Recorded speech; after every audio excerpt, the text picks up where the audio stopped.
যারা সায়েন্স ব্যাকগ্রাউন্ডের ছিলেন কিন্তু ব্যাচেলার্স ডিগ্রি এমবিবিএস অথবা ইঞ্জিনিয়ারিং নিয়ে করতে চাচ্ছেন না, তাদের জন্য রয়েছে কিন্তু একটি হাই ডিম্যান্ডিং সাবজেক্টটি হচ্ছে পাবলিক হেলথ। জব সেক্টরে পাবলিক হেলথ সাবজেক্টটির রয়েছে কিন্তু অনেক হাই ডিম্যান্ড।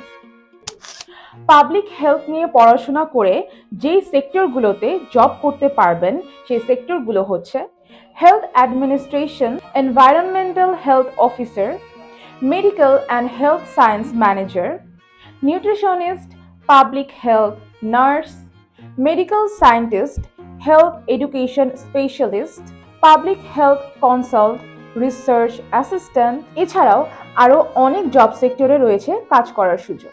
মালয়েশিয়ার কিছু ইউনিভার্সিটি রয়েছে যে ইউনিভার্সিটিগুলো পাবলিক হেলথ সাবজেক্টটি অফার করে থাকে, যেমন university Putra Malaysia, university Malaysia Kelantan, Lincoln university, MAHSA university, management and science university, university of Cyberjaya, university of Kuala Lumpur এবং মাহাসা এভিনিউ ইন্টারন্যাশনাল কলেজ।